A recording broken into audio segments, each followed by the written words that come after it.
Hyperlapse is one of the most spectacular techniques in photography and videography. Drones are an ideal means for hyperlapses as they can move in an almost perfectly smooth way, a bit like a huge slider in the sky. But it's not easy to get good results. Over the years I've been shooting hundreds of time-lapses, both with regular cameras and with drones. And in this video I will show you how to easily get excellent time-lapses and hyperlapses using the Mini 3 Pro. Time-lapses are a series of photos shot at a constant frequency and then put up together as a video sequence. With the Mini 3, the frequency will start from one shot every 3 seconds, up to one every 5 or 6 seconds. The longer the frequency of shots, the more time will be needed to complete the shooting.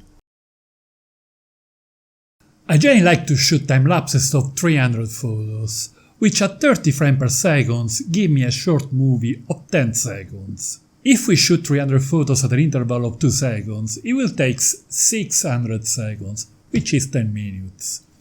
An interval of one shot every 3 seconds, it will take 15 minutes, and so on. With a traditional camera we can use longer frequencies of shot if needed, or go for longer time lapses, but with drones we are limited by battery life. This is why if we want a final movie of about 10 seconds, the longer frequency we can use is one shot every 5 seconds, which requires 25 minutes of shooting, plus the time of setting up the shot and returning for landing. The battery life of the Mini 3 Pro is good, at an announced 34 minutes. There is also an intelligent battery available for sale outside of Europe with a whopping 47 minutes of life, which makes the Mini 3 a perfect tool for hyperlapses. The longer the frequency of shot, the faster the movement will be in the resulting movie. One shot every 2 or 3 seconds is fine for people walking or cars. 3 to 5 seconds is the one to choose when the movement is mostly in the cloud. And longer frequencies for time-lapses of transition from day to night.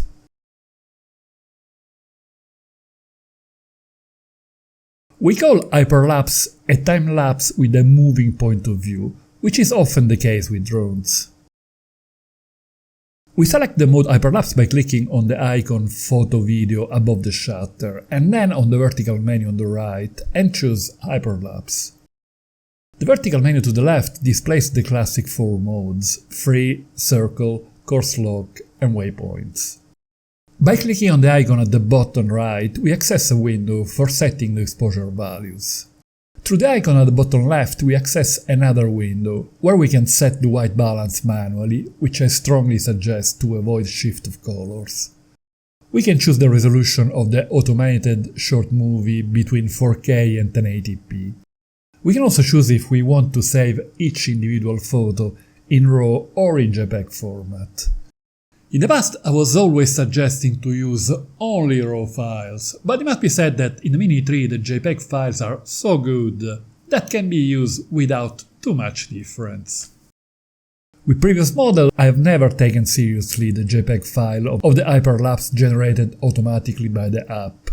But I must admit that in the Mini 3 they are really good, and this is good news for users who need to quickly post their masterpieces on social media. Obviously, using the individual files in JPEG or even better in RAW is the way to get the best results. If you're interested in hyperlapses and want to know more about them, click on the link on the screen to watch my video explaining everything about all different kinds of time-lapses and hyperlapses. There are plenty of excellent examples.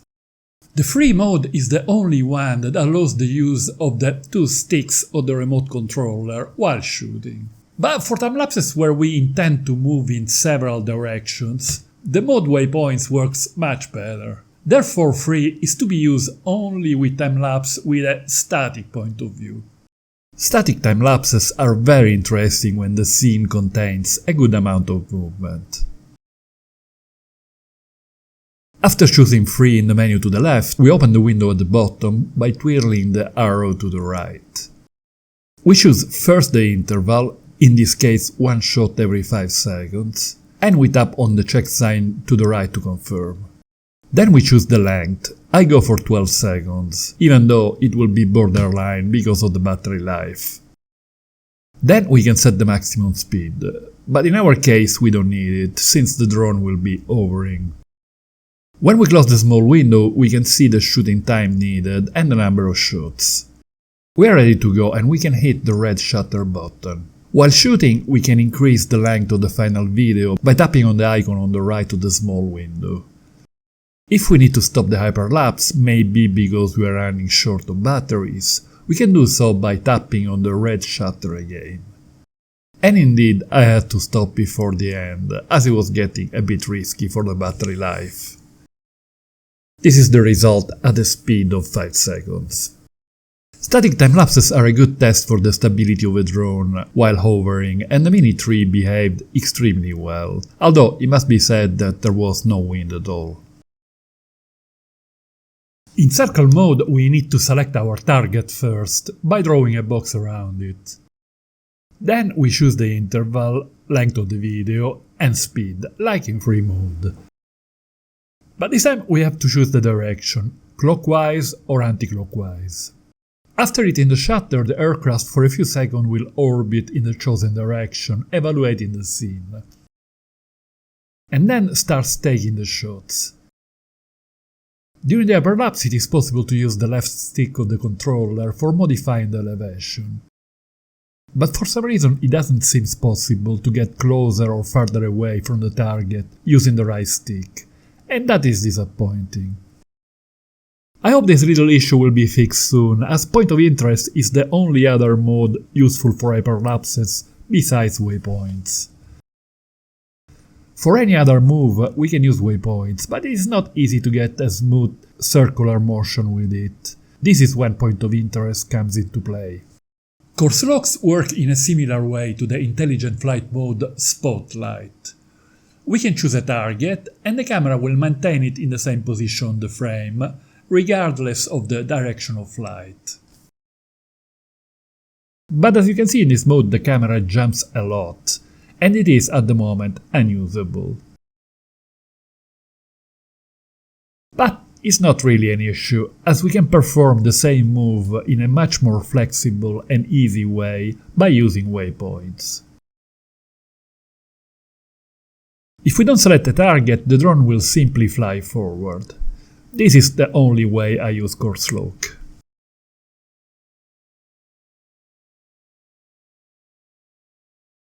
Waypoints is the king of the hyperlapse modes, the one allowing practically all sorts of moves.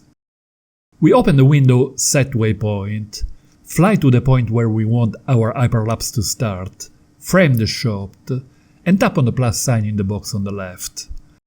The position of the drone, the altitude and the direction of the camera will be stored in memory.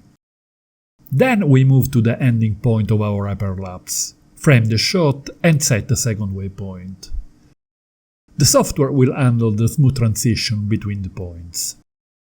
It is possible to set several points, but for the purpose of videography, in most cases, I choose to use only 2 points. As the transition between points are, in my opinion, a bit abrupt. Setting several points is useful for other purposes, like surveys, mapping, and so on. Every waypoint mission is automatically stored in the app.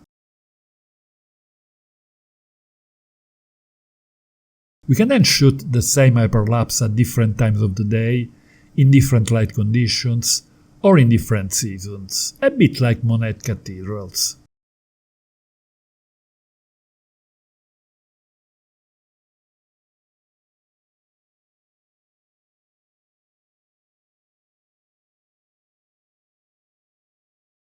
After a recent firmware upgrade, the Mini3 is now the only DJI drone capable of shooting hyperlapses in vertical format.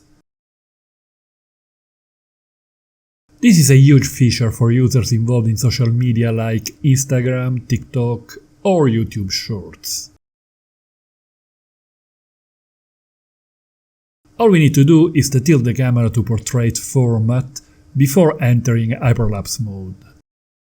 As you can see, vertical hyperlapse works really well. Motion blur is the single most important variable to nail for outstanding hyperlapses. I'm not going into details here, as I have done an in-depth video about it. I really suggest watching it by clicking on the link on the screen to master this crucial point of hyperlapses and time-lapses. Very often I see YouTubers showing hyperlapses of this kind. Ouch! It really hurts the eyes.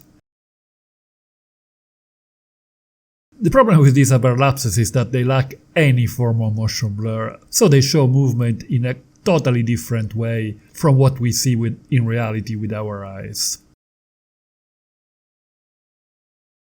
In order to use the correct shutter speed for optimal motion blur, a set of ND filter is absolutely needed.